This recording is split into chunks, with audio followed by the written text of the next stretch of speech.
Lucky Lefty podcast. Happy Thursday to everyone. Let me tell you something. Shout out to shout out to Franklin's mom.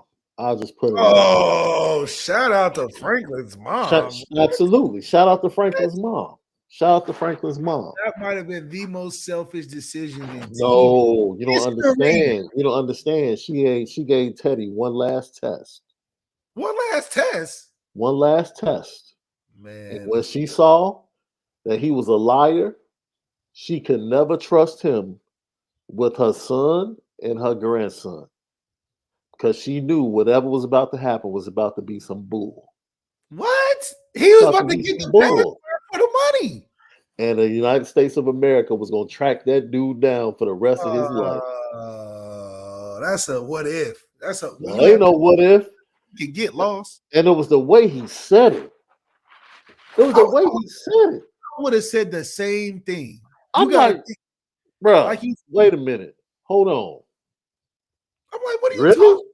Really?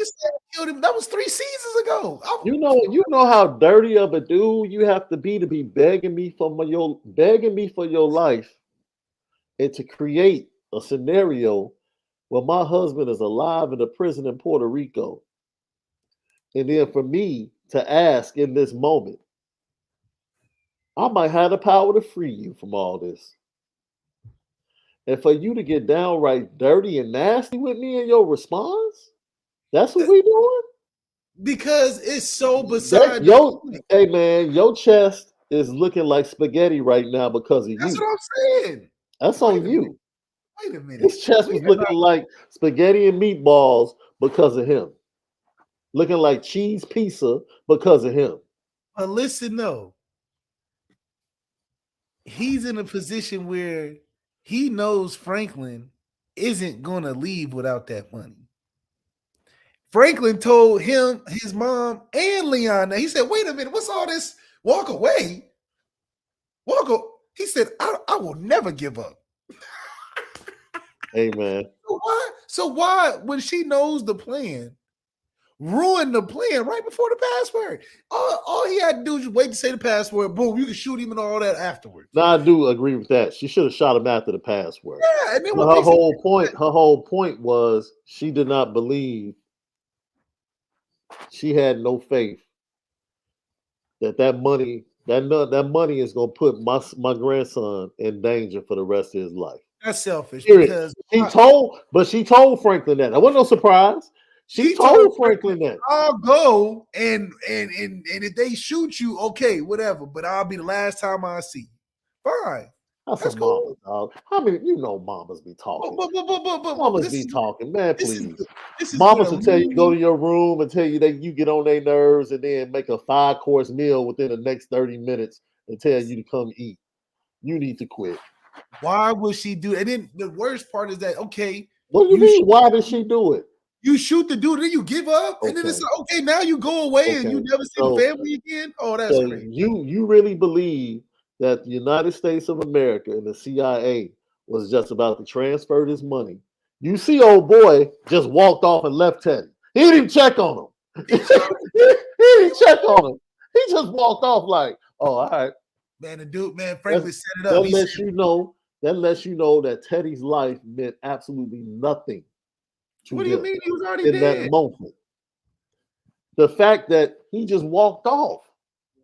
Yeah, what is he supposed to do? The police was coming. Dude, they would come to get that money. You better believe that. Man. $37 million. Let Franklin get the money, and then we can talk about what if. Remember, they got to pay the building. They can't be late on the downtown building. That's why Franklin's like, come on, give me the password. So now you shoot the dude, don't get the money. You go away for life. Yep. Franklin out here with no money, no mom. You don't ruin the plan. Franklin still has a chess piece. He still has the KGB dude. He still has a chess piece. They just eliminated Teddy. Only had them in that warehouse for the money. And he told everybody that. He said, people are going to break.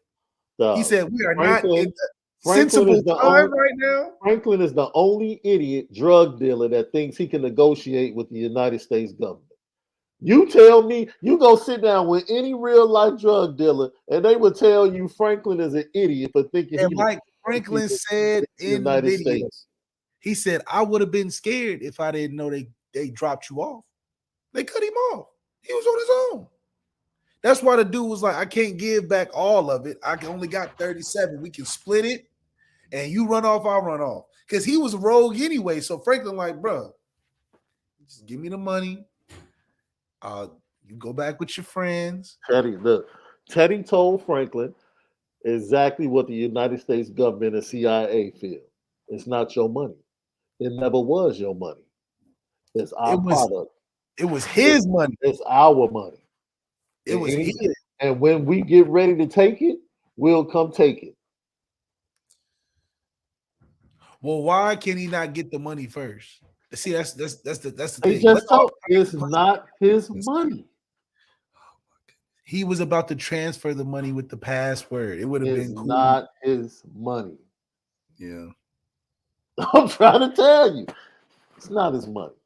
Lucky Lefty Podcast, Apple Podcast, Spotify, YouTube. We just talked about Snowfall. Snowfall season 6 has been absolutely amazing. And Louis is messed up, by the way. Louis just dumb. Louis just dumb. Franklin told her that he pays. Like, dude, I pays the dude. And, CFB Nation in conjunction with Irish Breakdown, all my great content, man. Defensive line depth. We're going to hear from Al Washington today. He had a lot to say. All of our great content. It's the Lucky Lefty Podcast. You already know, man. Home of the misguided passion. That audible edible each and every day. We spend it different. So let me tell you something that happened to me. Got up this morning and the missus had asked last night if we could go to breakfast early.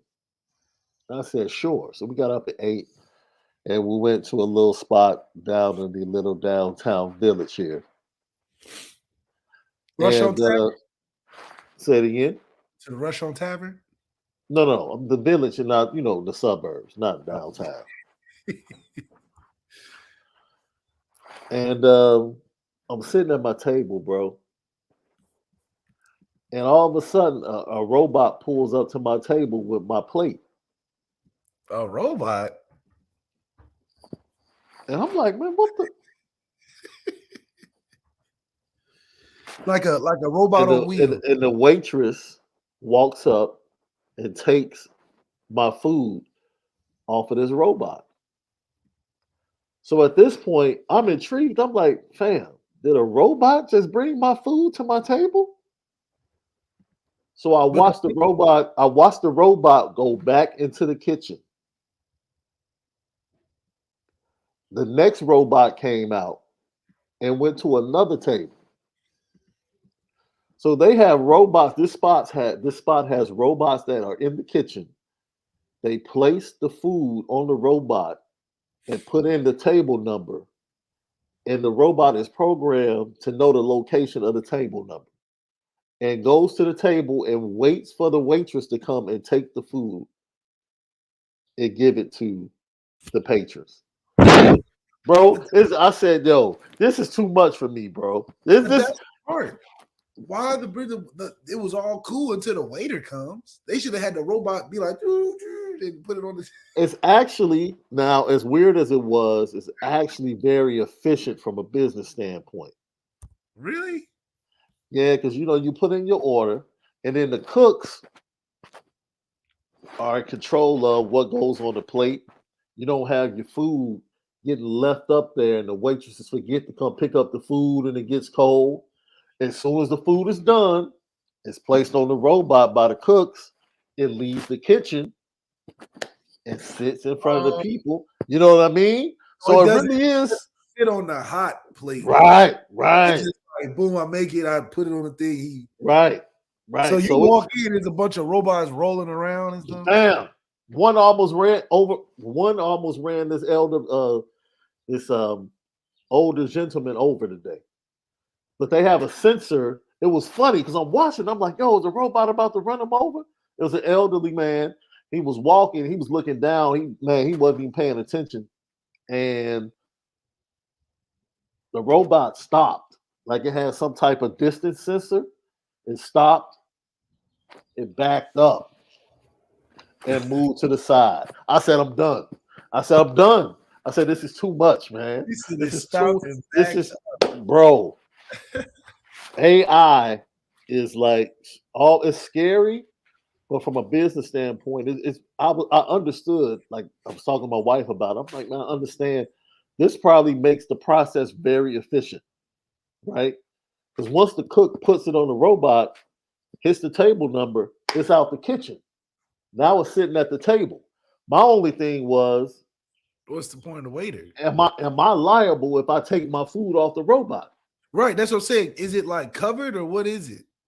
Is it just sitting there? I'll be like, oh, just take No, it's like, it's like two levels. It was like 2 or 3 levels. Food was down here, food was here, drinks were up top. And it was just like, as soon as it pulled up, the waitress saw it pull up and stop. Oh, okay. She immediately came to the table, took the food off. As soon as she took the food off, she hit some buttons and went back to the kitchen. Fam, it was the craziest thing I ever saw. Man, I'm talking. It came out of nowhere, like left field. Like, what is going on? This is the spot we frequent. Only spot. Oh, this is a regular spot. Yeah, this is the spot we updated. frequent. Yes, we probably haven't been in maybe a couple of months. Oh, it just happened. Yes, that's what I'm telling you. That's what I'm telling you. Oh shoot. So things No. fast is what you So said. my wife actually took video. She like, dude, it was that It was intriguing. that cool. Okay. Yeah. Like we were taking video, like, yo, this is dope. It's weird, but it's dope. But the waiter takes your order. Yes. Okay, Yes. so They it's still take it because orders are placed on the little, handheld joints now in most restaurants. robotic, yeah. Right. They go directly to the kitchen. They cook it up, put it right on a robot. Robot brings it out to the table. What are the waiters doing in between then if they don't even take the food out anymore? Just requesting. People have, things they want messed up on an order, requested drinks, refilling drinks, things of that order. They still seat people. So man, let me tell you something. It does not replace waiters and waitresses because they actually had a sign up saying they were looking for wait staff, but it makes it so much more efficient. You don't have to worry about wait staff carrying plates. Yeah, so Right. what are you tipping for then? Like the original Clyde the Glide said. There's the question. I felt like I needed to tip the robot. Yeah, you're not tipping the waiter anymore for what? They ain't Like doing anything. I gave 22% today because I felt like the technology was so dope. I was just like, man, technology. I'm like, yo, I'm like, man, you got a robot bringing my food to the table. I got to give an extra little for the experience. You paying for the show. Oh, there you go. You supposed to tip the person that's making $2 an hour. It doesn't matter who gives you the experience, whether it's the artificial intelligence and the robot or the actual waiter. I'm not tipping waitress. Man, that's not even a human. Tip is for a human contact. According to who? The definition of a tip. They have to update the definition of a tip when you tipping robots. They have to update the definition of a tip. Yeah, a tip is a human experience. What are you talking about, man? Who said a tip is a human experience? Because what else would you be tipping? You don't tip an animal. You don't tip nothing else. You only tip other humans. So would you go tip a robot? How does that make sense? So you don't walk in the store and just tip. So you would not be a fan because they have a fully automated McDonald's. So you would tip a kiosk? For service and experience? So you telling me if you had a robot in a spa that was able to give you a better massage than a human, you wouldn't tip it because it's a machine. It's not human. Yeah. What are you talking about? What are you talking about? You don't tip anything else other than humans. You tip for the experience. What are you talking about? You don't tip anything but humans. Nobody's tipping robots. Let me It ask you a doesn't. question. Let I me ask tip you a humans. question. I tip people that give me Have you service. ever had a pet before? Okay. Did Yes. you ever give your pet a treat after he did something good? There's no monetary value to that. Did you ever give him a treat? Did you give him a Yeah, of bonus? course. I give them a reward for, Okay, but he's not human. But he's not human. I'm not tipping the dog. I ain't giving the dog $5 for nothing. But a treat. A treat is different. It's not a tip. You would say I would give it a tip. The only tip I would give my dog is to put his paws on the towel before he comes in. That's not a tip. What are you That's talking about? the only tip you give a dog is a advice. But the tip for money is only No, related I'm going based upon what you said. You said tips are for the experience. are humans for humans No. You said tips are for the experience. that you get from a human contact, not from a robot. That's like tipping a vending machine. You gonna tip a vending machine because it curled the chips out fast? No. Look, man, I had a great experience today, my brother. So when I checked out, I gave 22%. It was efficient. It was a Who is shared it going experience. to? It was a shared experience between waitress and robot. Now they figure out how they Oh, divvy they that got to up. fight over the They money. got to figure. Yeah, they got to fight over that. All I know is my experience was great. My experience, my I'm experience not was great. tipping no machine. I tip Hey the human. man, look, shout out to the robots at Grady's Diner this morning. Shout out. You had my food hot, fresh, on I can time, appreciate straight that. off the griddle. I appreciate that. Man, that's all I'm saying. So I appreciated it. And I'm coming back. I'm coming back real soon because I think the system is absolutely amazing. It had me weird. I was weirded out for a few minutes, right? Because the robot just pulled up next to me and stopped. And I'm like, yo, what is this? But overall, my experience was absolutely amazing. And that's what you go. That's anytime you go out to breakfast or a restaurant, you want a great dining experience. That's what you From want. a person. Hey, do you really care who gives you the dining experience or who Yes. makes it You great? know why? You don't Come tip. on, Who you man. tipping at the movies? Who you tip at the movies? That's an experience. But you're not tipping nobody at the. Who you gonna tip? The cinema? Who you tipping at the movies? You Or can't tip the people that make that grill your food at the cinema. They have tip jars at the front. wait, what grilled food you getting at the movies? I want to go to. I'm trying to go to. You all don't have, dude. You don't have the full service cinemas out there in LA. What full service? The popcorn? No, I'm talking like they had actual grills and like the seats that you sit back and eat like fried shrimp and Oh, French sorry. fries. I've never been to one. You've never been to one, really? That's when the robots Y'all, come. wait a minute. Y'all bugging. Maybe, dude, because I see people in the chat. Let me tell you something. We have one at Joliet. Really? We have one in Orland, like a full service grill. You can order your What's the food. food? What's You on can the grill though? What's you the can food? order your food before you get to the theater, so that it's ready when you get there. Absolutely. Yeah, you must be going to with LeBron James and DeMar DeRozan, all the top people in Chicago, because I've never heard of this. And this is not even like baller status. I'm shocked. You pitching a pretty penny now, because I ain't never heard of this place before. It's a chain of them, studio movie grills, dude. Look it up. What It's a kind of food chain they of them got? in the Midwest. What kind of food they got? Of course, they had your typical burgers. Oh, okay. I'm thinking you you know. talking about like pot roast or something, some meatloaf.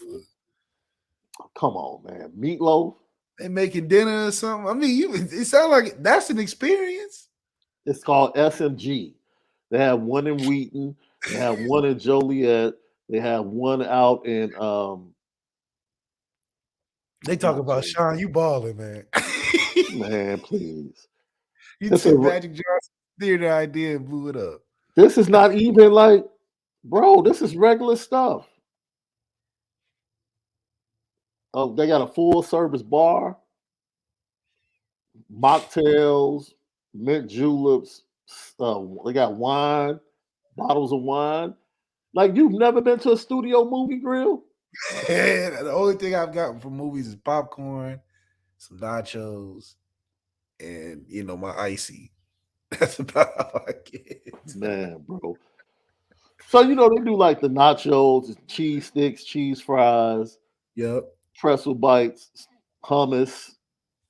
They got the gourmet popcorn, right? So you can get like the cheese caramel mix. See, they need to instead of- bring back when the Percy. Something I would tip for now that I wasn't appreciating is the people that make the popcorn with the butter on the spot. Now I don't like doing my own butter at the movies. I don't know the distribution and the proportion sizes. Dude, they got flatbread pieces, burgers, and sliders. I don't understand. This is like, dude, this is normal in the Chicago area, dude. Like So we you don't normally go to dining dash. I mean, not dining dash, but dining movies type of Dude, way. I have a Marcus Theaters around the corner from my house that has a full service grill in it. So you don't even have regular movie theaters. We don't. That's why I'm shocked. Like, what is wrong? Maybe this is like the Chicagoland area. What is going on in the rest of the country where y'all walk in and it's still Raisinets, goobers, and popcorn, and that's it? That's all Mayor Lightfoot did for the city is bring these dine-in, beautiful movie dining cinemas. She ain't do nothing else. This is crazy, bro. This is crazy. What type of theaters do you all have around this country, man? Regular ones. Where do you start living? See, Doma Wop said the AMC's downtown Chicago changed to full service dining. It's all over the place in Chicago. You living in the future, Shaun. Royal Finger said we have studio movie grills here in Florida. It's everywhere. I don't know what you're talking about, bro. You talking about everywhere. It is. Lilo Galante said Atlanta has them all over the place. Dude, California must just be behind. They got them. I don't. When I go to the movie, like if I'm seeing John Wick, I'm gonna just go see it. I'm not thinking the dine-in and experience. That's a whole nother level. My point is, you pay for the experience, bro. Like that's what right? Ticket price and admission. It used to be hard back seats that flip down. Then they start putting in sofas, recliners that recline.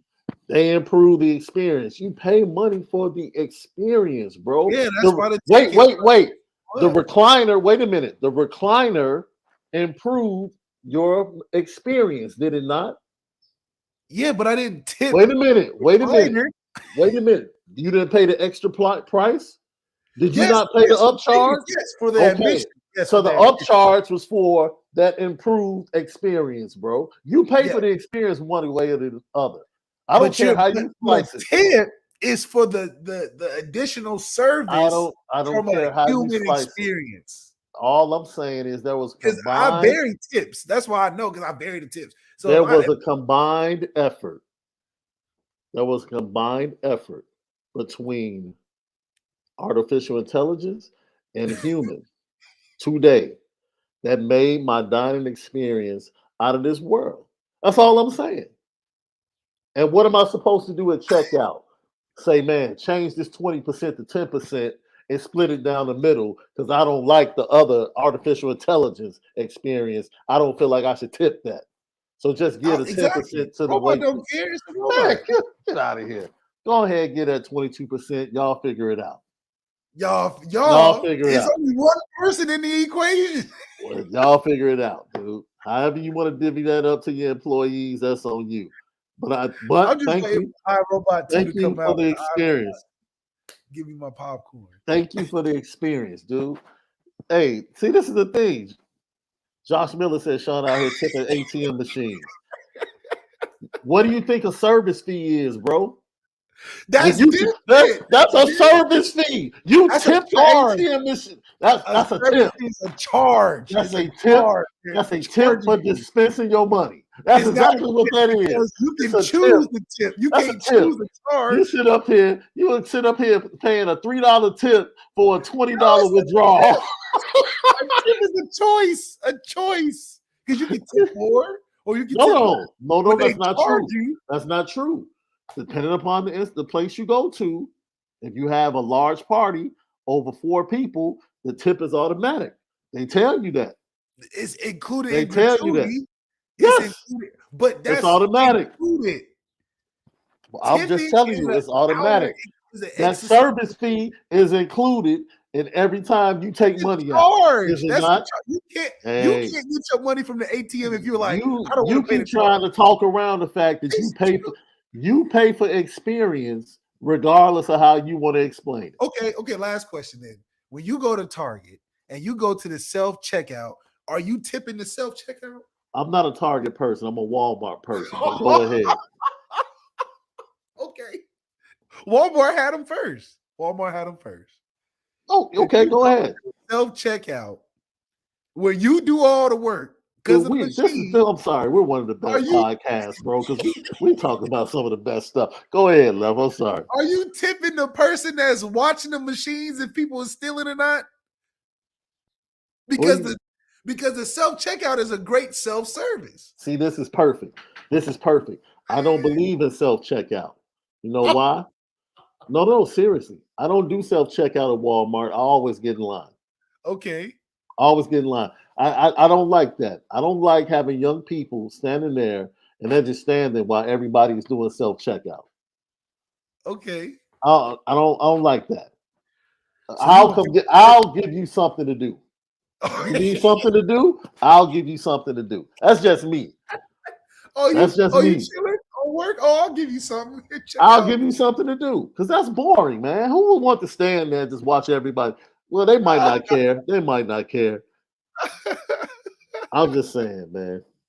They might not care. So we had a conversation, which is going to pour over into Notre Dame.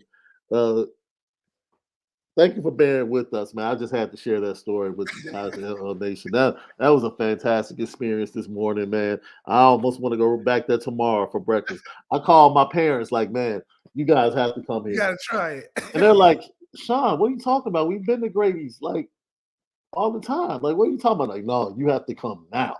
Yeah. It's not the same. It's probably not a long wait time either then. You know how you go to restaurants and you be no. They start, you have to go from 7 to 8. Oh. Once it gets to 8:30, Grady's is packed. Oh, it's like, it's packed. Yeah, it's packed. That's why we got up and went, because we know you have to beat the crowd. Yeah. You have to beat the crowd. Yeah. You have to beat the crowd. Fantastic food. They had the special today was a Cajun ribeye for breakfast and eggs. And I wanted to try it real bad. Wait, didn't you say you don't do steak and eggs in the morning, right? In the morning, right. Yeah. But I saw Cajun ribeye. I'm like, man.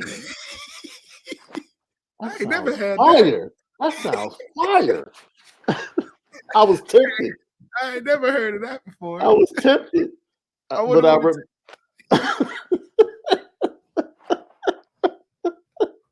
They start putting together flavors. You're like, wait a minute. Hey, man. Dude. Paulo said SD hustled himself with lights and balloons. Look, I'm just saying, man. The Cajun ribeye sound good. I ain't gonna lie. I ain't gonna lie to you. So tell people, you were bugging me all night, sending me messages on Twitter. Tell everybody what you were trolling me last night. That's what you were doing. I was spending quality time. I was spending quality time with my wife last night, watching Mission Impossible, and this dude is trolling me. Let the people know what you did, man. All I did was made a great analysis, a comparative player analysis to Trae Young and Zach LaVine. Y'all thought it was all the Zach jokes and all the ha-has and hee-hees. But Zach must have watched the podcast before the last night's game, because he went out there and gave a 40-plus ball in a must-win game on the road against defending champions from 3 years ago. I was about to say from 3 years ago. and put the city of Chicago on his back when DeMar DeRozan was struggling. Now, for like what I said yesterday was he's a better shot creator, which we saw. Oh Lord, Jesus. Better free throw shooter in the clutch, which we saw. And a better damn near 3-point shooter because he made nine threes? Zach LaVine is an all-star player now. We need to put some respect on his name. And all I did was just mention what he was doing because I didn't think he was going to watch after he was telling people, don't worry, they'll be on vacation after last night. So I was just sending you updates like, oh, he got 28. Oh, he's at 37. Oh, he done broke 4.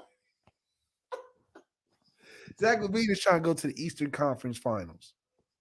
And him and that caliber of a player in a must-win situation to drop 40 on the road? What are we talking about? What are we talking about? What are we talking about? So I wake up this morning after being trolled. only to watch the game. And I'm sitting up here, and I'm like in the third quarter, and I'm like, these dudes are down 19. Like, what? Like, they're terrible. Like, it's so funny because I'm sitting here like, these are the Bulls. They're horrible. They're horrible. These are the Bulls. And then Zach, which he's known to do like once a week. They have 4 games a week. And once every week, he catches a heater like he did last night, and they get back in the game, right? No one. Shout out to DeMar Rose's daughter for screaming during every Toronto free throw. Every single one. And they missed 18 free throws last night, which ended up being huge. But it's so Bulls, right? They take the 3-point lead, and then they foul Siakam to give him 3 foul shots to tie the game. It was so Bulls. It was so. This is so basically fast forward. Look, the Chicago Bulls stink. They stink. Has nothing to do with fandom. True fandom knows whether or not your team stinks or not. And the Bulls stink. They're in the play-in. They stink. And as I told Lev, it doesn't matter because Lev don't. They don't stink. Don't say the play-in because you stink. The Lakers is in the play-in. First of all, I didn't stop trying to make everything about the Lakers. I didn't say anything about the play-in. That's not. I said the Bulls are in the play-in in the 10th spot. The Lakers won. The Lakers won their game and immediately went to the playoffs. Yeah. The Bulls have to win 2 games to get into the playoffs because that's how much they stink. So they play Miami on Friday, and if they win, they're in the playoffs, which means they'll get swept by the Milwaukee Bucks in the first round of the playoffs. So what are we talking about? So Lev gets into this whole thing about explaining how the Bulls have a chance to get to the Eastern Conference Finals, which he's basically intimating that they're going to beat the Milwaukee Bucks, which is he's out of his mind. He's absolutely out of his mind. They'll win a game or two. They'll win a game or two. They're not winning 2 games against the Milwaukee Bucks. Stop. If they get at home, why not? Oh my God. Left. So our conversation immediately switched. Right? I told Left, I said, Left, I don't even care to cast my emotions on the Chicago Bulls because I have 6 championships as a Bulls fan. Okay. And my heart is perfectly content. Okay. As a Bulls fan, I have 6 championships. Do you know how much trash I still talk off of the 6 championships? Like, I'm good. So how long does that last, though? Give me the 6 championships and the Derrick Rose era, and I'm fine. I can talk trash for a long time. Yes. Zach LaVine and DeMar DeRozan, they can do their little thing, play 500 basketball. You know what Left had the nerve to tell me? Left had the nerve to tell me, but you should care because they're in the play-in. No, they're going to the playoffs. That's what I'm sorry. You should care because they're going to the playoffs. Ladies and gentlemen, this set up the question of the day. It's been 35 years, Notre Dame fans. Brian Kelly led you to multiple playoffs. At this point, do you give a darn about going to the playoffs, especially with them about to being expanded? Notre Dame should walk into the playoffs every year with ease. Yeah. Nobody Nobody care about making the playoffs as a Notre Dame fan. It's been 35 years. What are you talking about? Some people might feel different, and that's fine. I'm telling me, as a Notre Dame fan, Shaun Davis, I don't care nothing about making the playoffs. That is not impressing me right now. I'm sorry, Marcus Freeman. Making the college football playoff is not impressive to me. So would it be more impressive to beat Ohio State and SC? It would be to make the playoffs. Like you said the other day, beating USC is something we've been doing for the last decade. That's not special. Well, in particular this year. Obviously, after Caleb leaves, they're going back to irrelevant, I look. the game. Ohio State would be a huge win. Huge. I agree with that. Program changing. Absolutely. That's huge. But don't come talking to me like, man, at least we made the playoffs. We recruit too good to be excited about the playoffs. No, man. But you would be excited the Bears made the playoffs. Man, look, that's different. Look.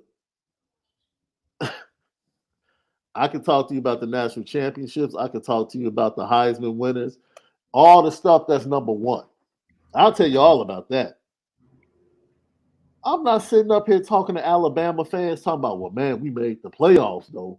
We made the playoffs 3 times under Brian Kelly.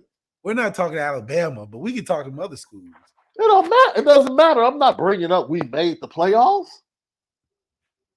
We haven't won in 35 years, fam. Herm Edwards says you play to win the game, bro. You play to win. You play to win. Nobody was standing there clapping when they introduced Marcus Freeman saying he's going to lead us to the college football playoff. No. We were clapping because we felt there was hope to win a national championship. That's right. Period. Notre Dame's about championships. Notre Dame's not one of these schools where you're like, oh, man, we went to the Gator Bowl. Man, they're not hanging no Gator Bowl banner. And Notre Dame? Don't even got room for it. And no. What are we talking about? Come on, man. I walk through Notre Dame. You go into the IAC for practice. You see on the wall, big picture, all the Heismans, all the national championships. You turn to the right, go up the stairs. All of the All-Americans. You get up to the top of the stairs. All the list of the first-round picks. There's no mention of the 2014 Music City Bowl. Nobody talking about that. Oh, I remember it, but I don't think you'll remember. Matter of fact, they have a picture. They have a picture of you from that game in the IAC. Oh, okay. There we go. In the hallway. That's lit. All I'm saying is, we're not hanging banners for that, man. Right. Domawat, right. That's the type of stuff Iowa does. The 2020 Big West champions. Man, get the heck out of here, man. Yeah. We made it to the Big Ten championship game. I know for a fact Northwestern puts up their Big Ten championship game banners. Yeah, we can talk about it. It could be barbershop talk. We can talk about the great performances in big-time games. But Notre Dame is about winning championships. That's it. So I'm sorry, Left. No. Being a Chicago Bulls fan is about winning NBA titles. I don't give a darn about the game on Friday against the Miami Heat. Title town. Is that what you said? That's all I grew up with.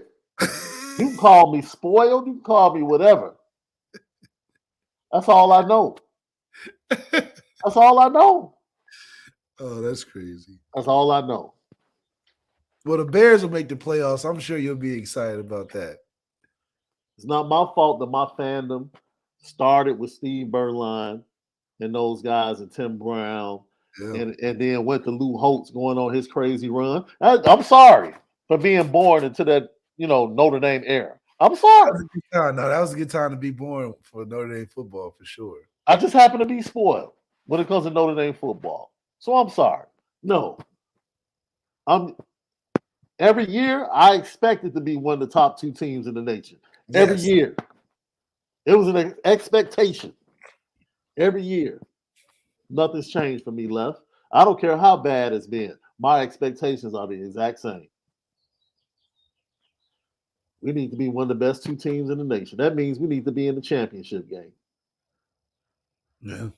23, 24, 25, 26. I don't care what the jerseys look like, what the apparel deal or TV deal looks like. It's all the same. It's all the same. Now, LL Nation, question of the day is, do you feel the same way? Because we might have some fans that were born into the Bob Davie era. And I'm sorry. I'm sorry. Yeah. I'm sorry. Some might have been, come along with Tyrone Whittingham. I'm sorry, man. Yeah. I'm sorry. Tough years to be fans those years. I'm sorry. Chris, hey, Well, God bless you. What would God you say bless you. about? He said he was born into the Aaron Parseghian years. What would you say about the Brian Kelly years? Would you say that's a good era to be born through? Because that's 11 years. That's a pretty good era. You can say right? That's a good era, right? I think. I mean, we wasn't terrible.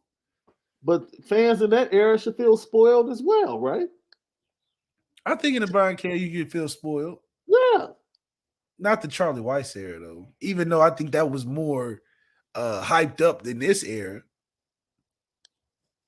Because you had Brady Quinn and Jimmy Clausen, and, I thought Notre Dame fandom was at its highest at that point. Mm. But that was more disappointing than Brian Kelly's era. I mean, shit, he became the winningest head coach of all time. Look, man, I'm simply saying, look, it gets to a certain point as a fan base where I would have to settle, Left, as a fan. I would have to accept whatever you give me as a fan.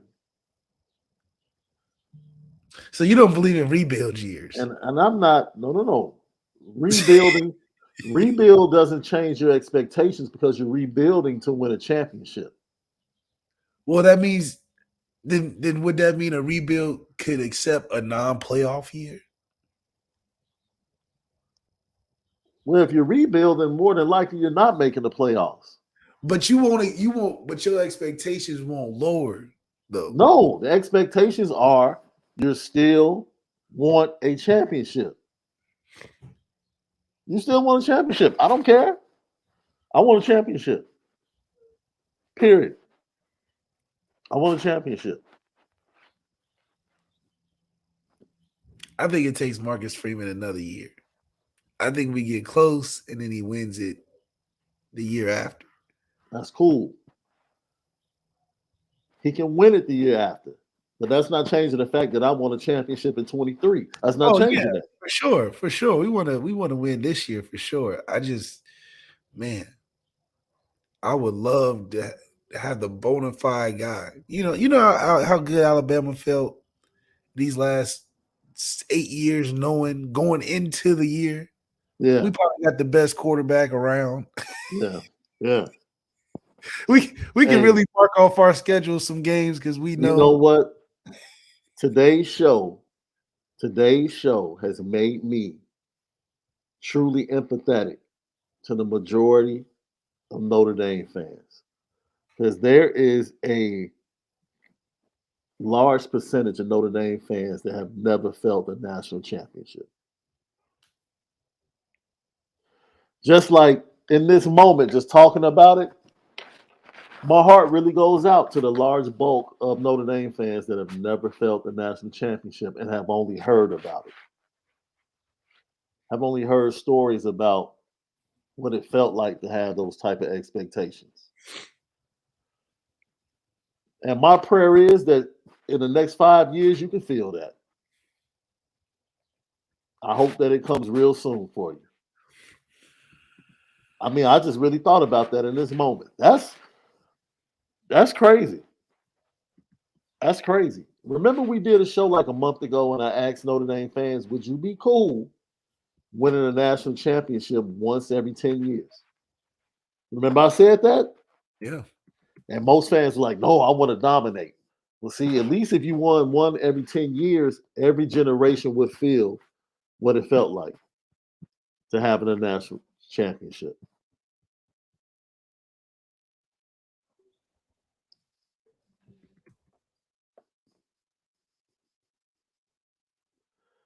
Yeah. So we learned that about to talk about Al Washington and his presser, but we learned that Malik hates artificial intelligence on today's show. Yes. He despises artificial intelligence. When you talk about giving it money, for what? So you don't like vending machines? I will go pay a vending machine for something, but I'm not going to give it extra money either. I didn't. You do realize the vending machine cost is more than the cost of going in a gas station, right? Have you seen the gas station price of chips these days? $3.99 for a big bag of chips. California is a special state within itself, bro. So, hey, how much are a bag of chips at the store? In the hood? Where you live, Shaun? Oh, Vintners, where I live?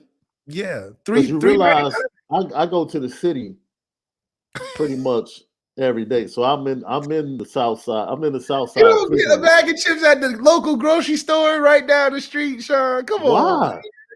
Because it's down the street. Dude, it's a nice Sitco right down the street from the church. On 103rd. Well, if you doing it on a bargain shop, I get a nice little bag of Vintner salt and sour for like 99 cents. Shoot, that don't exist over here. That's what I'm saying. You know, now if you want to have the name brand stuff like you up there getting LeBron's ruffles. You get LeBron James ruffles for $4.29. Jason Tatum's ruffles for $4.29. Then that's on you. That's on you. The gas station snacks have risen, and it is no longer 99 cents anywhere. Not even McDonald's got a $1 menu anymore. You don't have a corner store? You just don't have a mom. You don't have $2. You don't have a mom and pop store nearby? All of that. All mom and pop, cousin, aunt, uncle, stepbrother stores all raise the prices on food. Hey man, Brandon Gilbert, he says, what is a national championship? I keep hearing about it, but I've never actually seen one. Urban legend. Yeah, I don't think it's that far from us, honestly. Hey, it's been 35 years. How do you think South Bend would celebrate one now? Would they do a parade? Or would they just hold everything on campus? They'll probably shut down campus. I would expect them to shut down campus, put some thought behind it. I think no, they got to do a parade through the city, buses. Notre Dame has bought the city. That's my point. They own the city downtown. So yeah, campus, it will be downtown essentially. So yeah. Except the west side. It stops on the west. It's just when you get to the west side. I mean, if Notre Dame needs to borrow Chicago, then just drive up to Chicago and borrow downtown, bro. You think Chicago would try to show some love? You think they'll show some love? Yes, the alumni base here is incredible. I mean, we show love to the Blackhawks in South Bend when they won. Absolutely. So, I would expect the same. Shoot. Absolutely. See, because Notre Dame fans all over the world should be able to celebrate. Like, matter of fact, you should plan it like a week after the championship game and give Notre Dame fans a chance to come to South Bend and enjoy the celebration. We would really have to blow it. It would have to be over exaggerated. After 35 years? Yeah. Yo. You gotta have a party at a concert at Notre Dame Stadium. No, not like Freaknik, dog. Please. You know, man, it's people on Instagram copping, please. Oh man. Talking about, man, if you see me in the video, like relax, man. But no, the celebration needs to be, it definitely needs to be a parade. Yeah. It definitely needs to be a parade. Starts in the stadium and leads all the way downtown and come back or something. You know? Absolutely. Because keeping everything on campus, nah. Nah, you can't. You gotta, yeah. Oh, we have to be. We have to have people hate us after we win.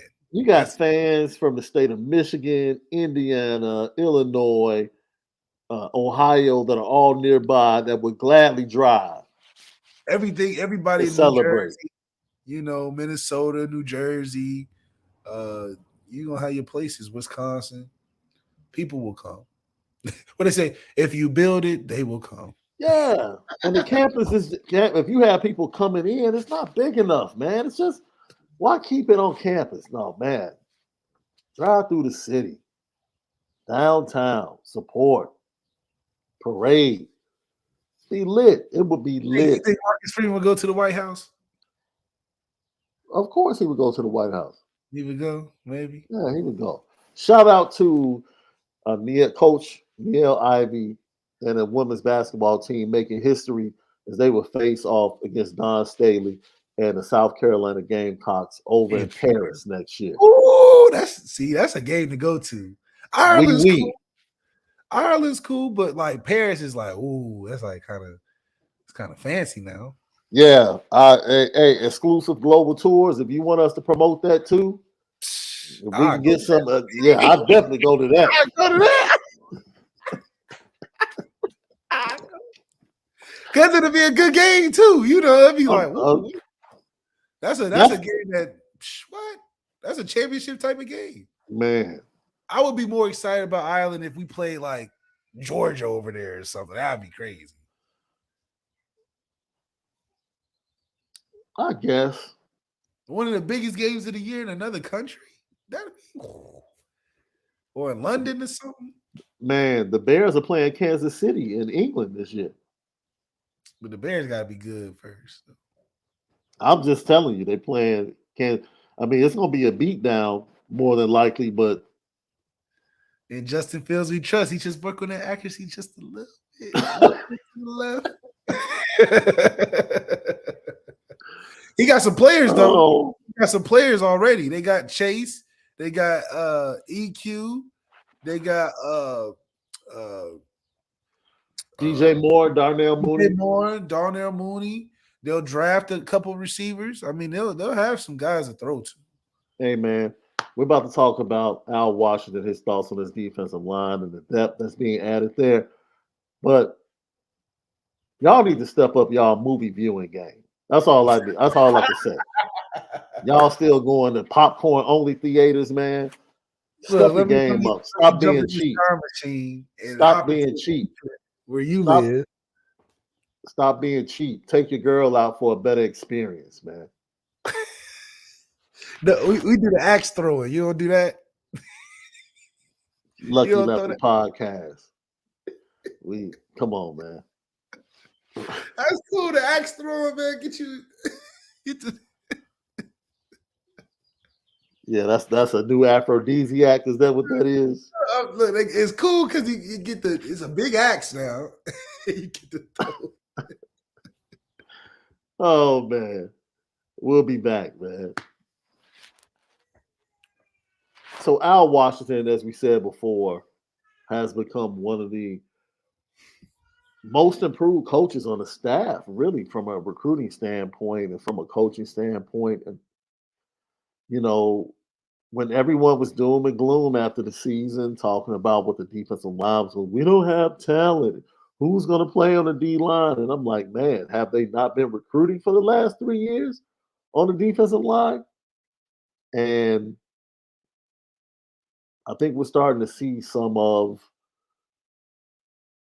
the benefits of Al Washington kind of hitting his stride, his position as defensive line coach, and also players being given the opportunity to just play, right? Just play and get reps and get better.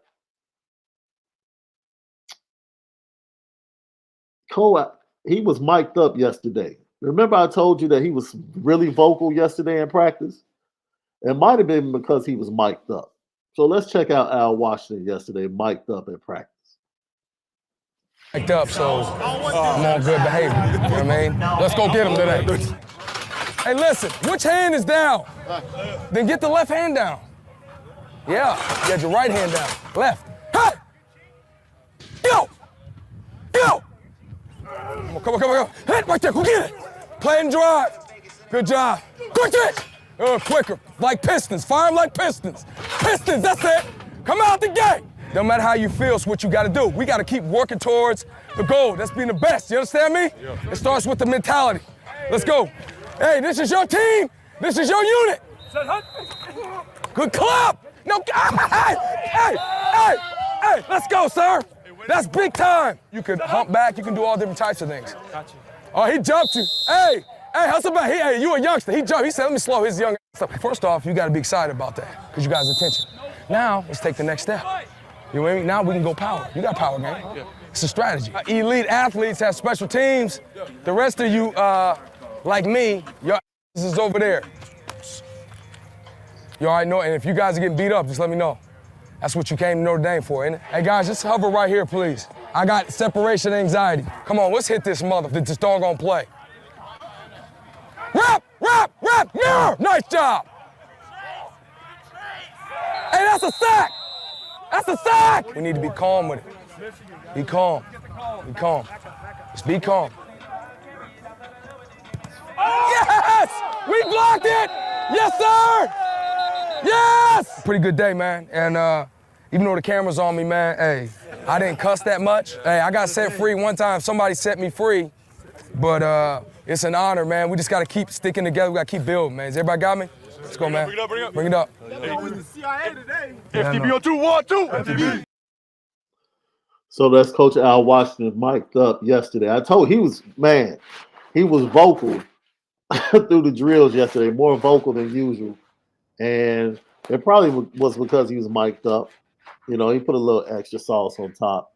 But you love seeing him. Yeah, absolutely. But I love seeing, you know, him. I'll say this, man. He took a lot from Ohio State people on the way out the door, coaching a position that he had never coached before at Ohio State in the linebackers. And they tried to tear him down as a coach, even when he got hired at Notre Dame. And he comes to Notre Dame, he gets back to his comfort zone, which is defensive line.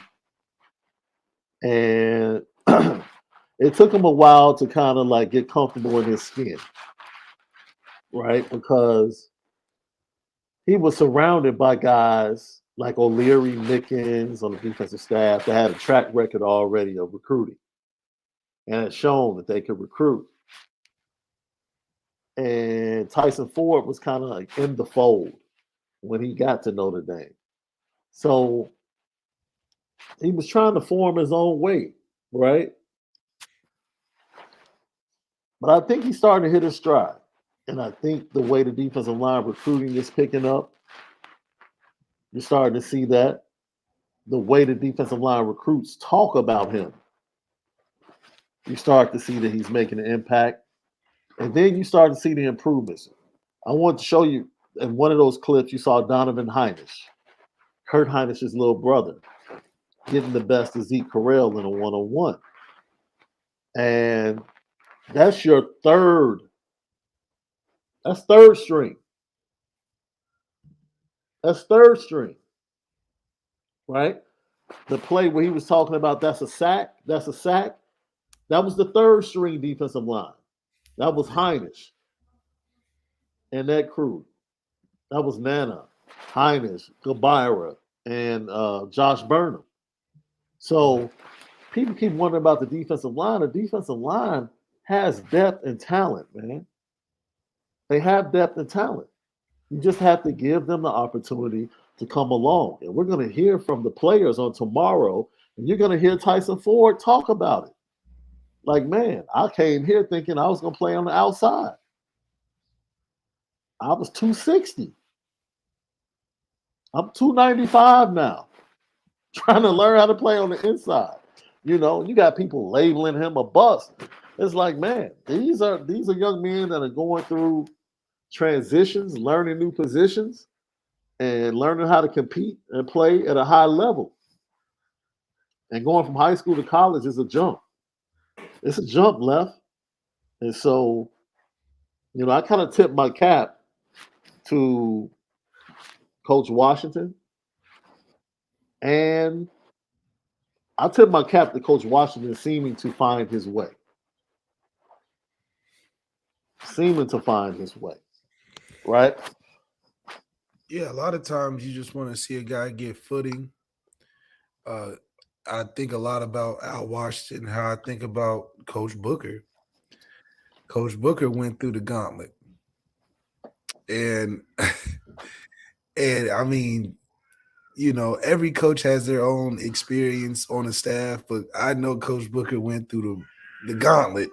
And for him to be able to see the other side and get his footing when he ended up being in the AFC Championship with Tennessee Titans special teams, I knew that, you know, all you need is just the right opportunity and the right fit. And, you know, Coach Booker worked hard. Maybe he never got the credit or the right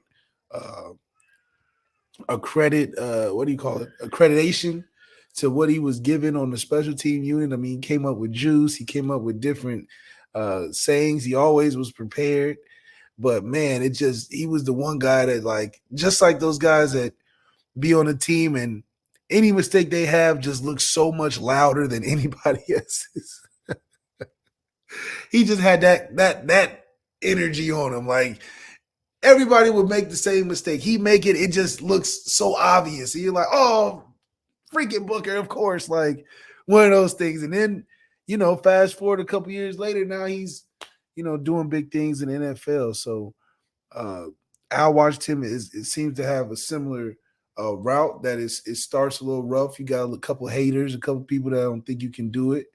But, you know, usually guys like that stick with it end up becoming their own coach and having a huge success in their coaching career. Al Washington met with the media to talk about several things, Left. One of those things,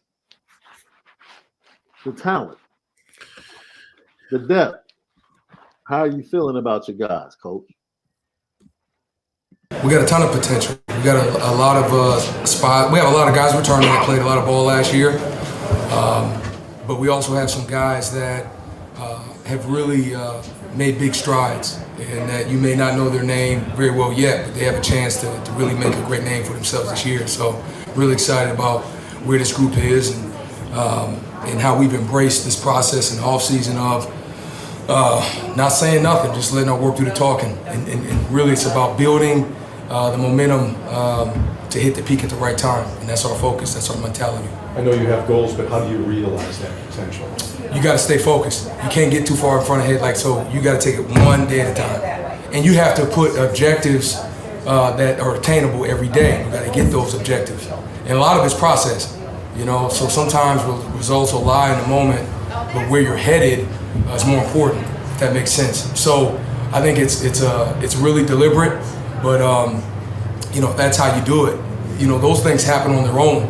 When you follow the process, and this is a little bit personal philosophy, when you stick to the process, all right, things evolve as they should, you know, and that's our mentality. You only control what you can, but we got a lot more control than we think, and so that's our mentality as we go forward. Hey man, I will piggyback on his philosophy because it's something that I try to hammer to young people all the time in this world. Control what you can control. Handle your business. And then live with what happens. You know? I used to laugh all the time because I remember we used to pray.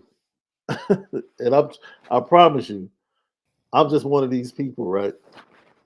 we used to pray before we went out on the field, right? Yeah. For baseball and basketball. And I used to always think it was funny because I felt like the only thing I should pray for is perfect health for all athletes involved because there are believers on the other team too. That's So what are I'm we saying. like, Another team are praying we, to win too. so are we praying to see who has the stronger prayer to decide who's going to win? Yeah. It's like it was always like, what are we praying for? Like, I'm all for Yeah. praying, but what are we praying for? Right? Because at the end of the day, let's pray for us all to do our best and all to be healthy. But I don't know if this prayer is going to impact the outcome more than us going out there and doing what we're supposed to do. And in Right. life, I think it's the same way, man. Like, take care of what you're supposed to take care of, and then things will truly handle themselves. So I agree with that with Coach Washington, man. Handle what you can handle, and that's how you deal with you all the chatter on the outside, like all the D line. I'm worried about the D line, man. Don't worry about that. Do what you're supposed to do. Get better every day, and we'll be fine come fall. Do you think that some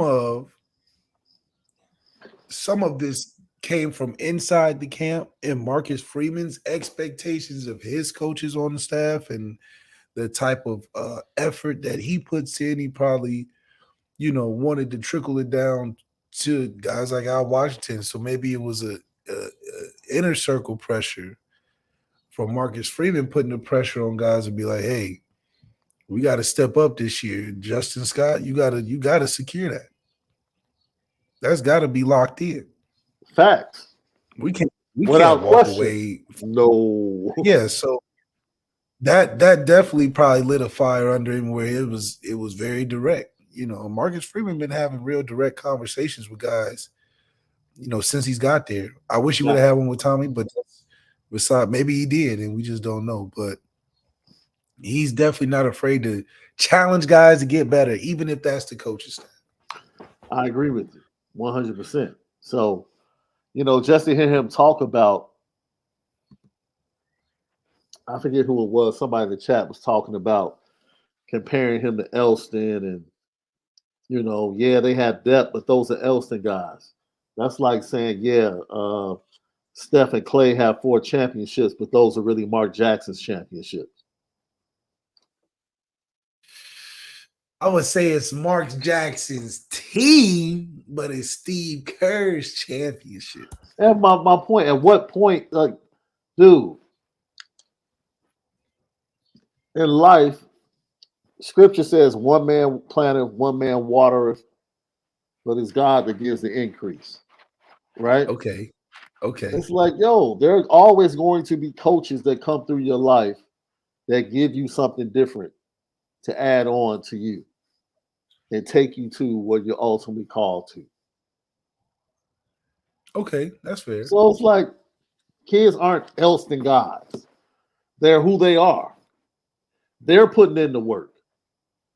They're not an Al Washington guy. Tyson Ford is Tyson Ford. When he gets to the NFL, he's not going to be that defensive line's coach. He's going to be Tyson Ford. Do you think it applies in loyalty, though?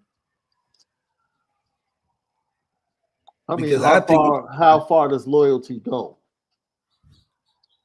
Shoot, if another coach comes in that's not loyal to me, that comes in, I don't know my future there because of politics. I mean, there's politics in football. So now you have the option to leave. Oh yeah, now you do. Yeah. And but I think that goes hand in hand, right? We talked about it. There were people working against the vision of Al Washington last year. yes. There were players on the team that did not want to operate by Al Washington's vision. Which is hard to do. So, especially when you have young players, you're trying to instill your vision and you have others fighting against that. And then they won't go out on the field and execute what you're asking them to do. It's a mess. And he finally has a clean slate where it's his message. Yeah. That's being talked about. Not only by him and the people that work with him, but by all the players in the room. That is why I think, or one of the reasons why I think you're seeing a different Al Washington possibly than you saw last year. Right? Yeah. So from a development standpoint, yeah, you could say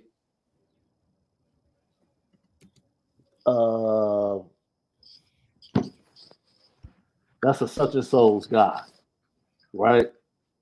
Harry Heastand, offensive lineman. I say Harry Heastand guy. Okay.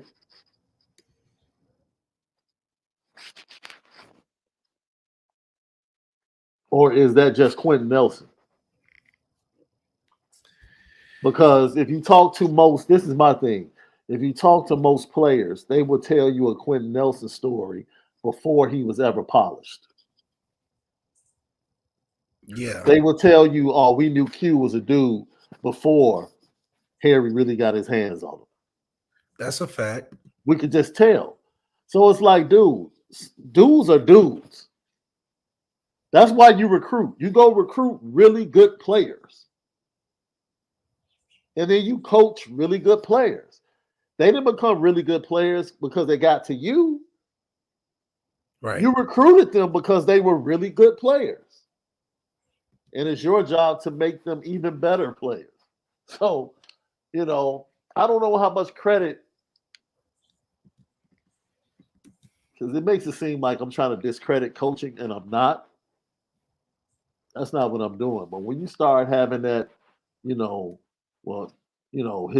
had success or his teams were this way because he inherited these guys. So what we're saying, Steve Kerr is an okay coach because he inherited Mark Jackson's guys? Wait a minute, because wait. Because his young players, which would be James Wiseman, traded, Kuminga, okay. Hey. Just go look at the young players that Steve Kerr has developed. They're not the same caliber as the young players that Mark Jackson got and developed at Golden State. Or is it just that Clay and Steph were much better players? They are two of the top 5 shooters of all time. They were just much better players than Kuminga and Wiseman and, so it's like. Of all time. You just have to think about it, man. Harry Heastand, let me tell you, Harry Heastand, more than Harry Heastand was very good at finding really good offensive linemen. That's like the best part of being a coach, the ability to find really good offensive linemen. I don't know. First of all, look, we're not about to sit up here and act like this cat was going out getting chopped liver to come to Notre Dame on the offensive line. Harry Heastand was getting talent for sure. I think it's only maybe 2 guys I would say that Harry just was like, you can close your eyes and tell them anything and they'll still be who they are, and that's Q and that's Zach Martin. Other than that, I truly believe that Harry took talent that was like a 3rd round on their own and made them so much better. It's always projects. You always go out and get projects. I think more of a polishing, like you're saying. Like Tyler Buckner is Tyler Buckner. I think Tyler Buckner with Google me, Gino Gadugli. No, about the. It's all good. I got you. I think he'll give Tyler the polish. I don't think he's going to make Tyler a more accurate guy or faster or none of that. But I do think he'll help Tyler polish his game to where he's not turning the ball over crazy. But I think Tyler on his own is still athletic, still can throw it deep and all that. But I think with the coach, he can be an actual draft pick, which is a huge difference. I think we got Ian drafted. Ian on his own is from just a physical player. It's not a draftable player. Yeah. And then I think offensively versus defensively is a difference. Yeah. There's a lot more skill involved offensively at positions like wide receiver, quarterback. It's a lot more skill. You just going out and find 5-star talent on the D-line. Dude, I can coach Jalen Carter. You give me Georgia's defensive line, I can coach them. Easy. I can coach them. I promise you. I can coach left this time. We're going to go right this time. We might do it this one time. We straight. Dude, the teams that are really good go get really good players, man. Yes. They go get really good players. And you'll be shocked how many times, I'll say this. Phil Jackson is known as one of the best coaches in the world. But if he didn't have the whip of all whips with the Lakers and the Bulls, I don't know what else he had. That dude had Kobe and the most dominant big man, and he had Mike. It's pretty easy to look like a real good coach. Right? And this is what he was known for. Wait, this is the craziest thing. He gets credit for not calling timeouts when his team was struggling. I'll let them figure it out. Yeah, because you got good players on the court. It's easy for good players to figure it out eventually. That's like Darwin Ham not calling the timeout when he got LeBron on the court. Yeah, don't call it. LeBron got the more IQ than Darvin Ham got. Lucky Lefty podcast. Coach Washington talking about the process. He always has to go there. Leadership, man. A lot of the guys that are coming back, they took it upon themselves to build it in stages. Kind of taking a month at a time. So they spend a lot of time together.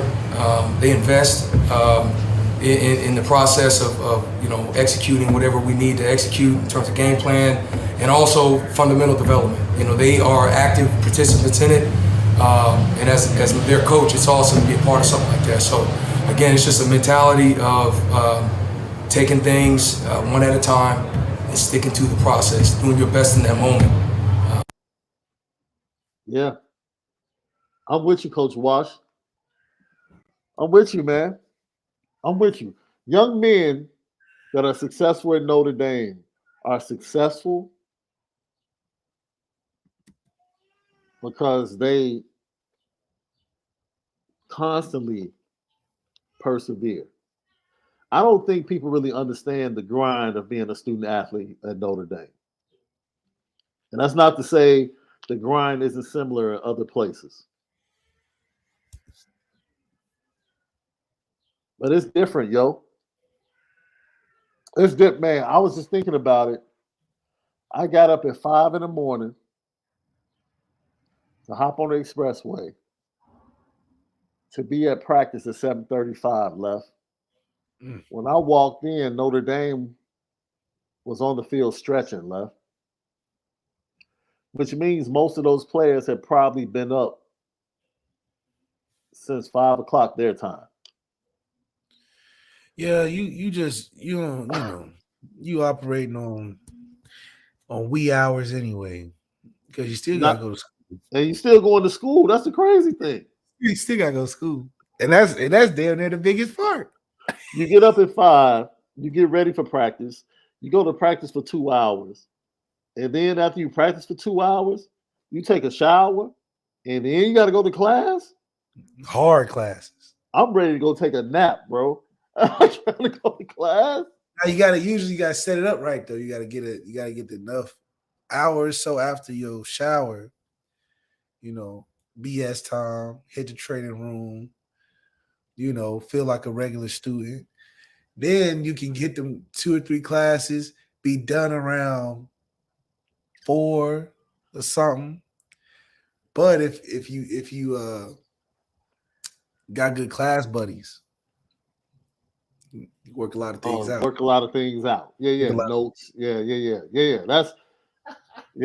I agree with you. Who is Coach Washington? Who have been the standouts for you? Really, from the older guys, there's been improvement. You know, like Nana, Riley Mills, who was inside now, has really done a fine job embracing that role. Howard Cross, you know, guys play a lot of ball, but he's really starting to take those next steps that a veteran should make. Javante Jean-Baptiste, I tell you, he's done a hell of a job in terms of, you know, he's played a lot of football, but embracing his culture and really doing a fine job of, you know, working every day. And Jordan Botelho, I can go on and on, you know, and I really mean that. Like, it's, you know, I'm long-winded that way, but I mean it. I can go through each guy and, you know, I can tell you how they're progressing. And I think we got a chance to be pretty good, but we got to continue to work. You talk about potential, but you got to put in the work. Potential doesn't mean anything.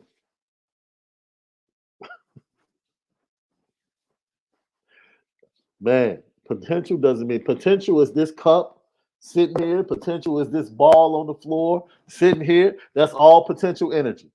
That's all potential energy. And when the ball kicks in the fall, no one cares about potential energy, man. We don't care. Yeah, we need to see it unleashed. We need to see it actualized. Absolutely. Coming to realization, you know, because at the end of the day, potential is only a guess. Because it's no limit to it. It could be all the way over here, or it could be just enough. It could be too much. And to unlock it out of a player is subjective. Right. You know, maybe the player's pissed off or something, and he plays better that day, or he don't like how you know, tell him to do a technique, and he, you know, so it's just, I would like to see a better choice of words. Don't say potential. That's you hoping. Mm-hmm. I don't want to hope that the line is better. I just rather you just keep it plain and straight. Yeah, we're gonna come off the ball and expect to have X amount of something. Give me something to look forward to. Potential is like hope. And I can't eat hope. I can't pay nothing with no hope. I can't tune in to nothing with no hope. Mm-hmm. I hope that we don't hope. I hope we actualize. And I think our Washington can do that. He's got guys, like he said, he's got the veteran experience of John Baptiste, who has played a lot of games.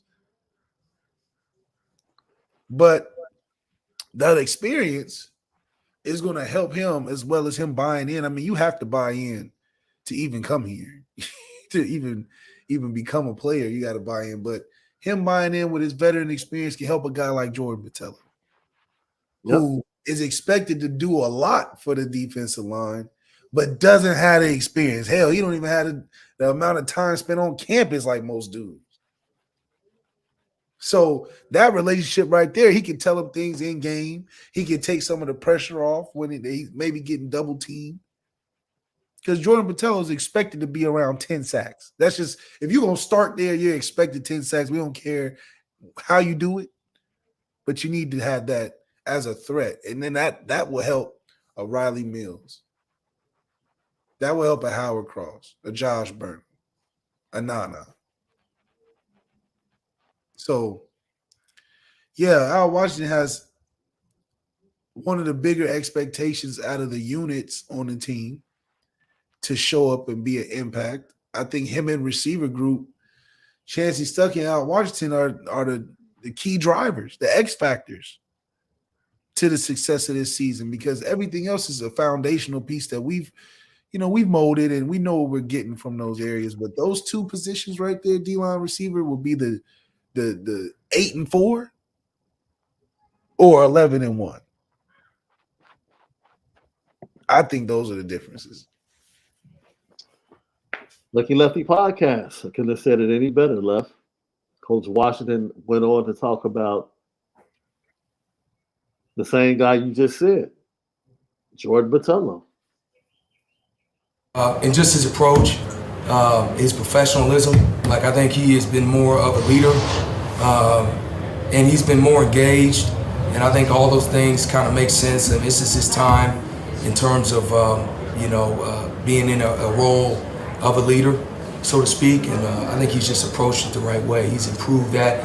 I think his run game, his ability to execute in the run game has improved this spring, as well as, diversifying his rush. He's got to be a guy to have a plan of attack, and he's going to be targeted. He's an elite rusher, but he understands he's got to take the next step, and a lot of it is just evolving, your technique, evolving your plan of attack. So he's done a fine job. We're excited about JB. See, if I was a coach, I wouldn't talk about stuff that I could only guess about, his approach. Who cares? I would talk about, man, Jordan Patello's spin move this year, watch out for it. The way he's making TFLs, the way he's closing down in gaps, the way he's setting the edge, elite. Don't tell me his approach and his plan of attack is better and he's more engaged. So that means he didn't care? Mm-hmm. Don't tell me that. I don't want to know that he didn't care now, he cares now. No. Tell me what he's doing good and what you're bringing to make it more effective. Mm-hmm. I would say he's setting the edge better because he was lacking on it. I'm challenging him to work on his inside move because he only has one move outside pass rushing. That's going to make him elite pass rusher this season and is going to help the team. Don't tell me about what he hopes to do. Don't tell me about him being more engaged in his mental approach because we do not care. We know his mental approach. He wasn't on campus for a while. We can look at the history. So don't give me intangibles. Give me things that as a coach you're noticing because you're there. And what you're challenging him to do better for the next season. Yeah, he needs to be a better threat. Because is he an elite pass rusher? I don't know. Do you know if he's an elite? I don't know. How is he elite? He only played in a couple games. So I think it's a huge challenge for Al Washington to make an impression. Make those guys recognizable on game day. Don't have them just be there holding up blocks so everybody else can make plays. Have them make the plays.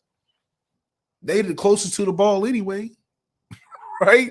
I don't want to see Jaden Mickey and Ben Morrison making all the plays during the season because that means our defense sucks. Because that means you got to skip past all 7 of those interior players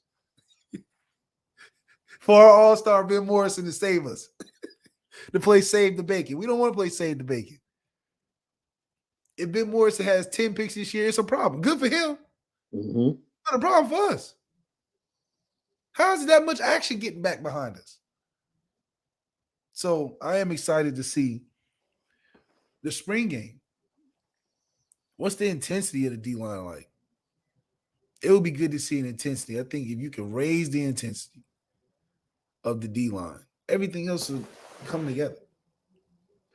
He was also asked about the improvement from Aiden Gabira and Joshua Burton. He had a hell of a day, probably his best day today. Just a relentlessness to improve. I think he's very coachable. Physically, he's put on like 15 pounds. So he's starting to fill out like we had hoped. But he's very coachable and approaches it the right way. So he's trending. He's playing very well right now for us. And same with Josh Burnham. We got Joshua, playing Viper and end, playing on the outside. Last year he was a linebacker this time, and he's really he's filling out as well. He'll be a big guy, but he's very coachable and progressive, real nice. I want to hear how Alabama talks about Will Anderson or how Ohio State talk about Chase Young. Yeah, we're just getting this guy prepped and ready to get to the league. I mean, he's going to be who he is. He's like, that would be exciting that hopefully the progression of our D-line becomes where Al Washington is just gushing and glowing. Talking like PK. Yeah, that guy Jason Onye, nobody can block him. Oh, you on mute. I don't think the message will change. I think Marcus Freeman is very vague when he speaks to the media. especially about players. Well, Marcus Freeman doesn't give you a lot. Marcus He Freeman doesn't can't give you a lot. We know his speeches sometimes ain't written. It's written for him. The Notre Dame players give you more, in my opinion, than the coaches. They'll flat out tell you who's like, yo, this dude is killing. Just This don't tell dude me. can't be Don't blocked. tell me a guy is getting there. Well, that's coaches protecting against players not putting in the work or feeling like they've arrived. It would be nice for a player to feel like they've arrived. That'll be some good confidence on the team. I think certain players know at some point that they've arrived. Like Joe Alt knows he's a dude. Joe Alt knows he's a first round pick. He's too humble, though. First of all, you said the humble thing was good. No, Now, I'm saying, all of a sudden, I'm saying in terms of like his confidence is not gonna fall off on like somebody else because Joe also just like to chill. I know what's gonna happen. Like, how much of Michael Mayer's presence do you think rubbed off on other players on the offense to where they elevated their game? Not really that much. Michael Mayer was a first-round pick before the season started, but did he really raise the level of play from the receivers and everybody? Not really. And yeah, he was humble and all that, but even his play wasn't like, man, I touch you, I start turning up. That's the type of offensive player I would hope we're looking for next. Because Michael Mayer is arguably the greatest tight end stat-wise Notre Dame history, but how much did he elevate the other guys around? Not that much. Joe Alt is a great player, but is he affecting outside of his play guys on the team that can shed some of that off and be like, okay, if Joe Alt's out there, I'm out there. I know Zach Martin did.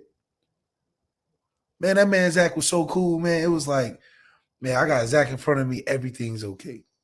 It'd be 2 degrees outside. This man got a short sleeve on still. Never complaining about the cold. Stuff like that. You like, he ain't cold, I ain't cold. I'm taking my shirt off. I'm thinking that kind of stuff. So Joe Alt, he'll probably just be that's Joe Alt. First round guy, just go about his day. Don't do nothing wrong. Just lead by example, which is fine. But we need misguided passion too. how is Junior Tuilamaka transition to the D line? Yeah, June is another one, man. He's having a really good spring. And, I think Junior's thing, he's a really smart, instinctual guy. So I think he brings a lot to the table in terms of being able to do a lot with him. So like him being at the line of scrimmage, I think he's finding that comfort, but his technique is improving. And, he's a contact seeker, man. So he's one of those guys that, he'll mix it up in a heartbeat, which helps. And, yeah, he's done a fine job. Really good job. Anything else?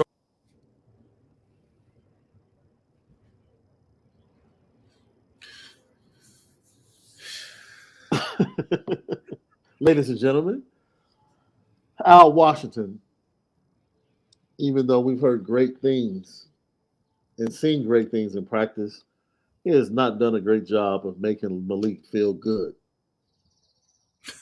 about the things that we've seen today.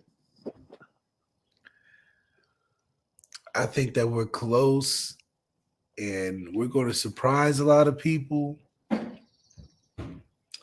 I still think it's going to be by a community effort because I don't feel like they even have a guy that's the top dog in the D-line room. They got a lot of guys that are good. And like they said, a lot of guys getting there, a lot of guys working hard, a lot of guys trying, a lot of guys hoping. A lot of guys got good mental approaches. But who the damn top dog in the room? That's what football is about. If we was at, working at Office Depot or Staples, when we just filling in cabinets and checking off boxes, Yeah, you don't need a top dog. You don't need a top dog. Everybody's working and trying and hoping and praying and wishing. But when you're on a football team and you got to win, Alabama tell you right now, we got the two best players in college football, Bryce Young, Will Anderson. Everybody else is solid, yeah, but those are our top dogs. Can you beat that? Can you beat that? That's what I want to know. Who the top dogs on our team? And can other teams beat that? Because that's what's going to win championships.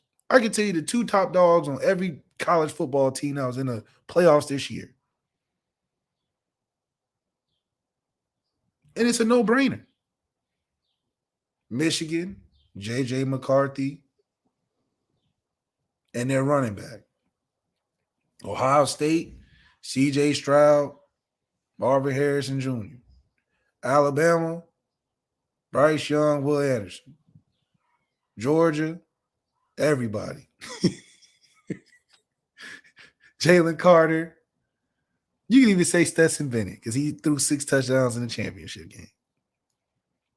TCU, Max Dugan, Quentin Johnson. Notre Dame.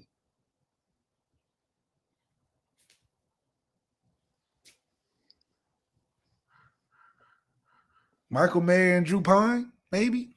And look, I just want to add, what's the bloodline of college football?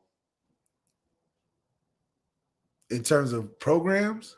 Yeah, what's the bloodline of college football? You're overthinking it. You're overthinking it. What's the difference between Alabama, Georgia, and everybody else? It's recruiting. Okay, then. That's it. Yeah. That's it. That's it. We can talk coaches. Alabama coaching staff has been worse than it was the previous 5 years over the last 3 years. Probably worse now. It's probably worse now. They got dogs. They got dogs. Dogs.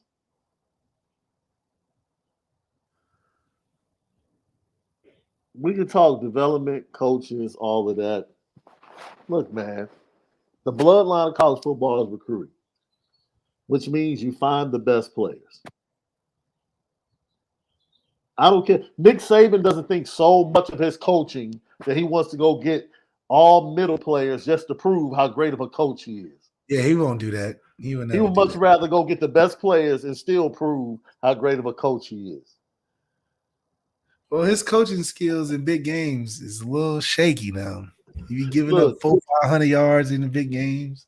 Look, Notre Dame and the defensive line, because of recruiting, is going to be okay. You go look at the recruiting over the previous 3-4 years. I don't care if it's Elston. I don't care if it's Washington. There was a distinct change once Marcus Freeman got there to say we need to be bigger up front. Yes.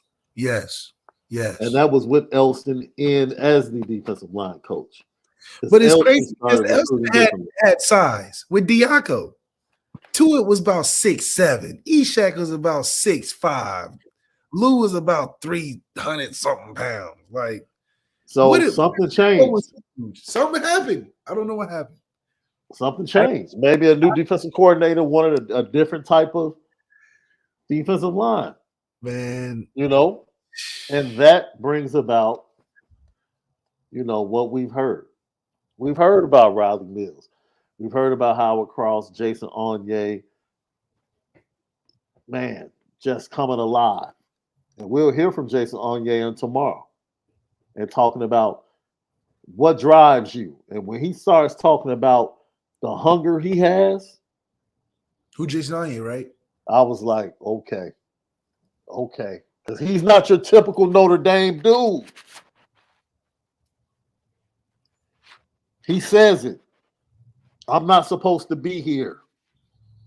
He says it. And when you hear him talk tomorrow, you're going to say, left. I already know what you're going to say. You're going to be like, see, that's the silverback right there.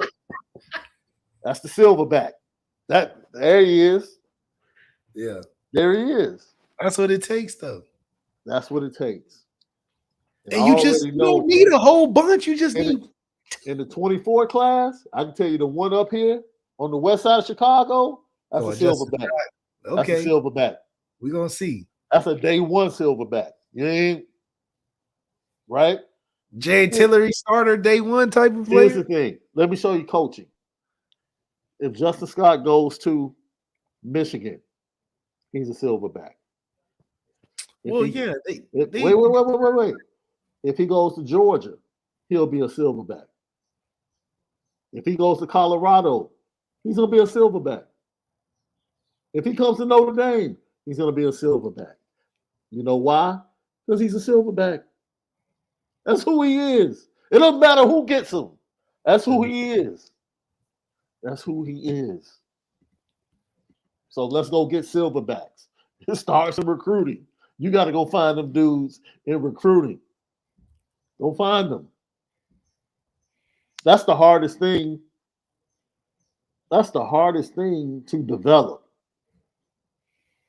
Dudes like that, they usually come to your school like that. You watch Kenny Minchie, he hasn't been touched by Geno. Hasn't been touched.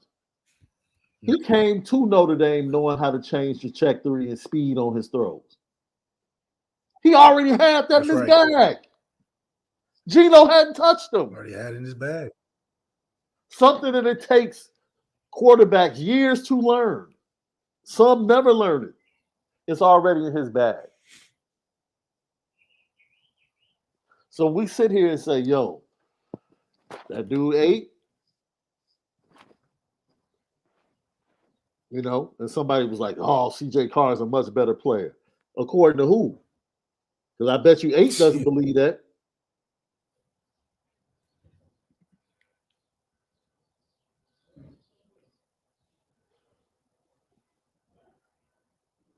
We're going to see.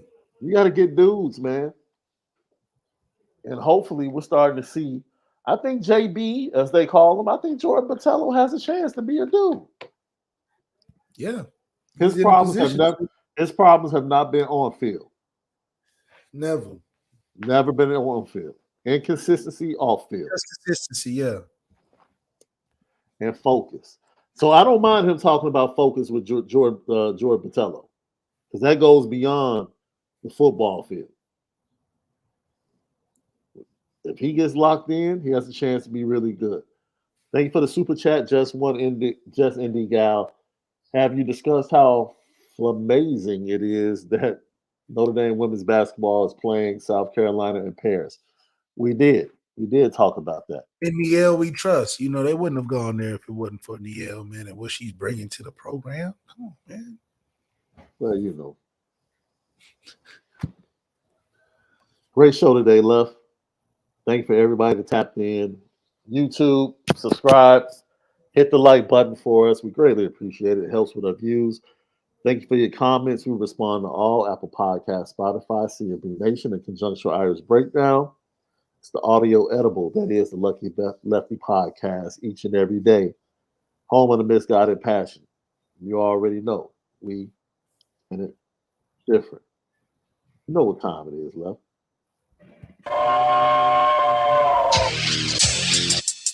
Petticoat, petticoat, petticoat, Junction. It's time to get petty. Oh, we did a good job executing. Are you upset with something? And fire up the Petticoat Junction train. I just don't like you.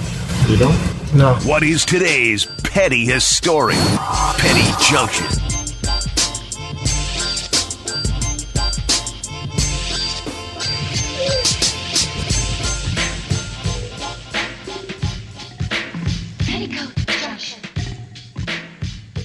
Petty Junction, petty story of the day, brought to you by Onora Whiskey, OnoraWhiskey.com, that premium American whiskey, OnoraWhiskey.com.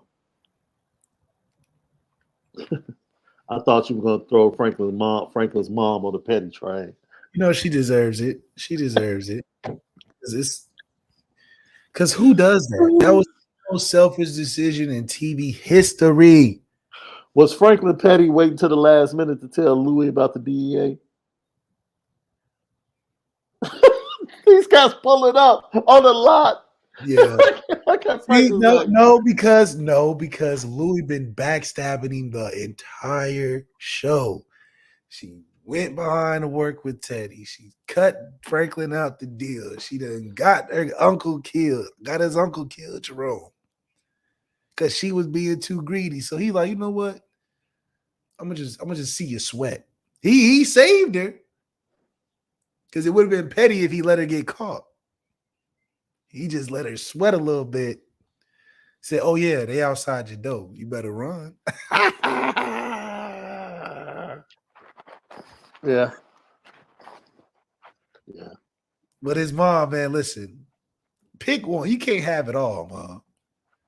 You can't have him out the game, no money, no nothing. Now he's on his own because you going to jail forever. She didn't care. Didn't at least let him get the money. If you just gonna give up and all that, like she shot her and just put her hands up. I'm like, holding the gun, didn't even throw the gun and that just. So I'm like, oh man, freaking like, what the? This is fact crazy. that Franklin went and put the headphone for the phone back up to his mouth like, Teddy, what's the password? Yeah, he's like, Teddy, hold on, wait. He getting it right now. You still there? Yeah, because he's like, why? His girl was a rider now. His girl done gave him the idea for the oil. The corn oil. The girl done stuck by his side. The mama had to tell her to shut up. She said, oh, okay. She probably was the one that gave moms the gun too, though. Now I think mom was messed up when dude told her that the out might be in Puerto Rico somewhere. Like, what? Leon was like, don't believe him. He got you. You knew darn well Alden was dead. Yeah, like, come on, man. You was holding on that long. You know who you dealing with? Man. That's why I was like, I would have had the same reaction that Teddy would have had. Like, man, you kidding me right now? For real? You still ask me about this for real? I done shot him twice. Like, dumped his body. Why are you still acting like he's alive? You know he ain't alive. I'm Teddy. I'm a CIA. What do you mean? Like, why Teddy did not have to be that mean, though. He was like, doing this right now. But I understand, like, dude, my chest is on fire, looking like spaghetti right now, and you got the nerve to ask me about Alton. He like, man, I shot him 2 years ago. Like, what? Come on, man. Like 2 to the back of the head. Yeah, he's like, bro, what? We are way past that. I'm trying to go home. You done tortured a brother. You done got me out here looking crazy. I'm tied up. Let it go. That's what he should have said. Let it go. Damn.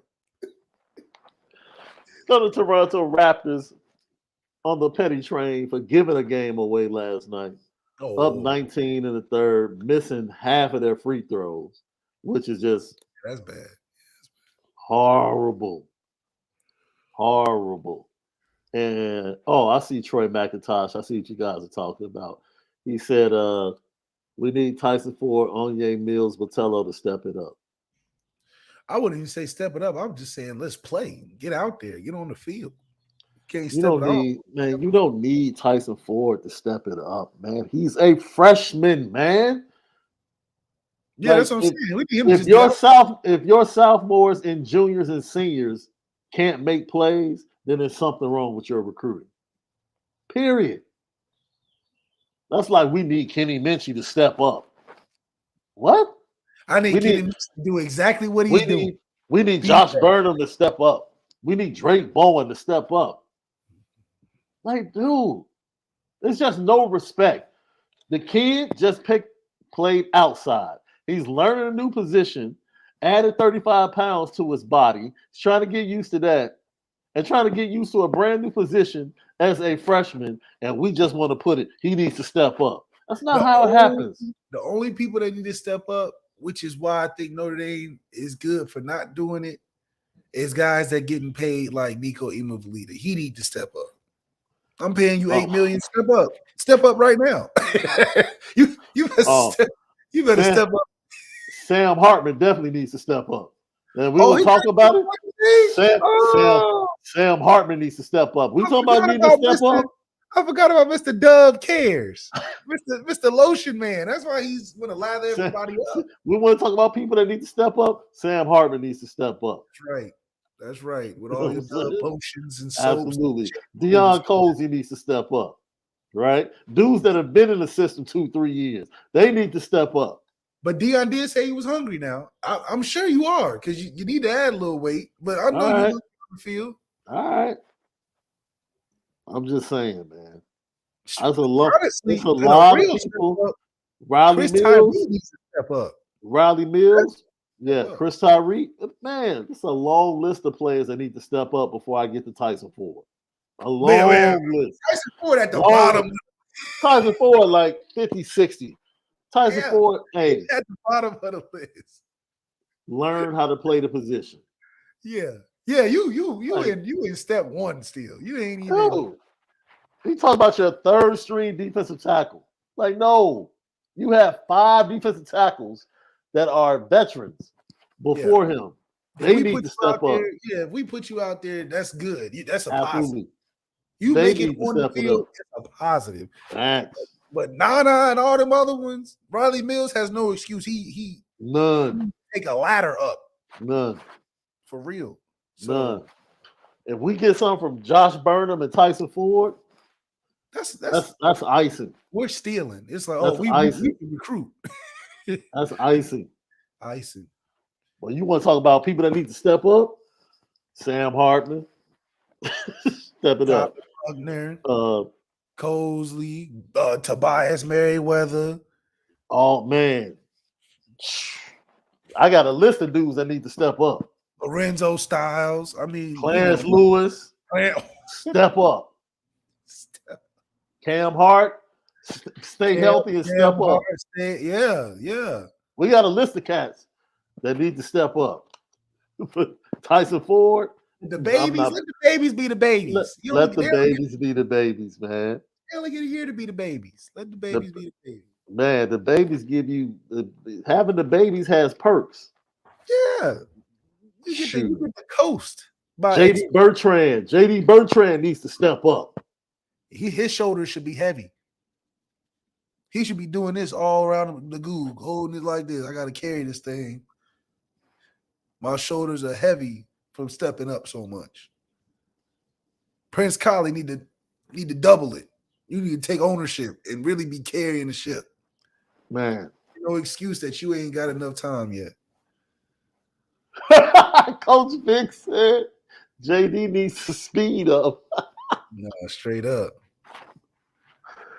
Coach Vic with the haymaker at the end of the show, the buzzer beater. Wow. That's right. Great show as always. Left. Lee Beckton said he wants to come back on tomorrow and make it up. Come on, Lee. He was very gracious. The highlights, man. We'll play your highlights. Sent his apologies. So Lee Beckton, once again, we'll try to make the connection tomorrow, and we'll hear from the defensive lineman, George Botello, Jason Onye, Josh Burnham, and others right here on the Lucky Lefty podcast. Have a fantastic Thursday, but most of all, make sure that you spin it different.